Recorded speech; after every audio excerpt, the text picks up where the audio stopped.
ชมแล้ววันเติมเนยใส่เห็ด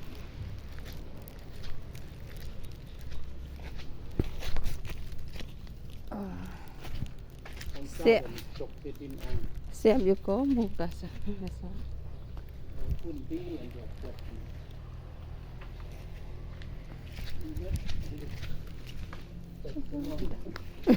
ตกถึงวันจะไปกันก็ไปขอ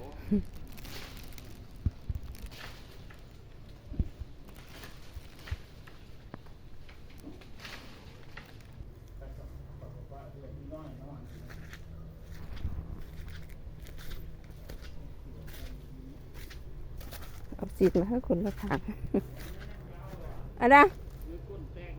ให้แล้วต้องกินให้คนละทางเลยอันนี้เขาปลูกเลยนี่ผักเซี่ยว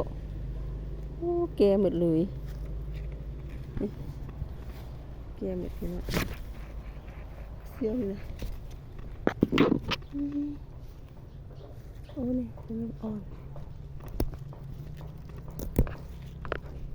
ไปแกงใส่กับผักอันนั่นเขาปลูกเองเลยนี่ผัก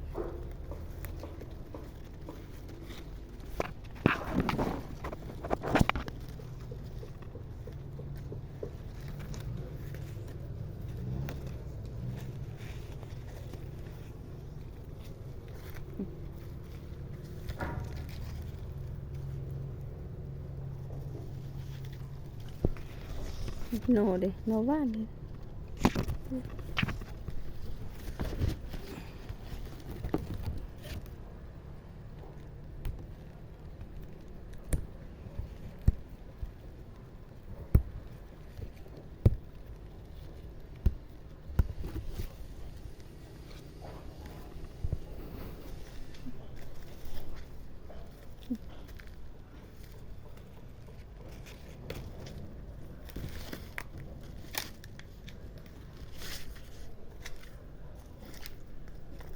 มาปลูก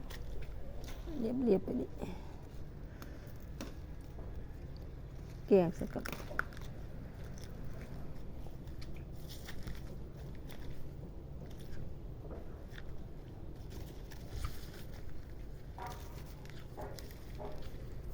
สิค่ะคุณ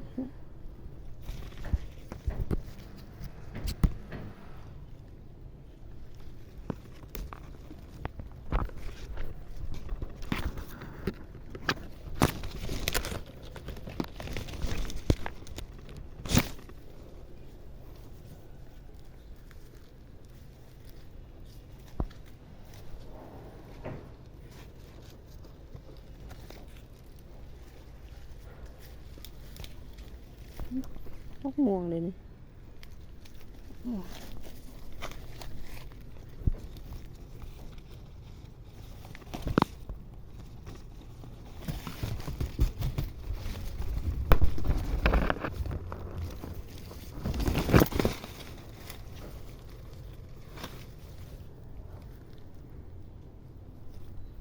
เนาะ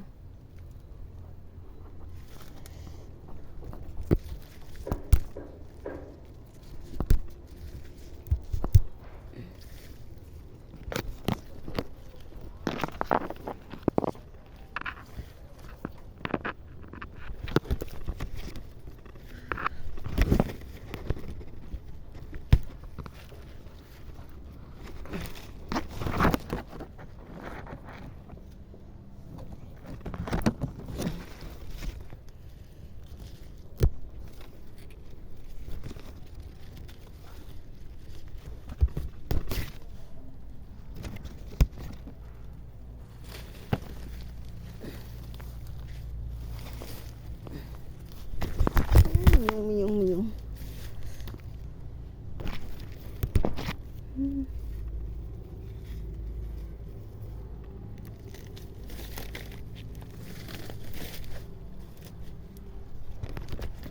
เป็นบดิตมันกับอันก่อน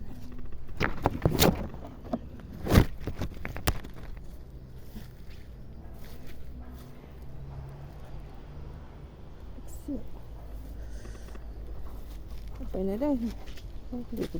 ตัวนี้ซองลมเด้อนี่ ไปแล้วเด้อไปแล้วเด้อ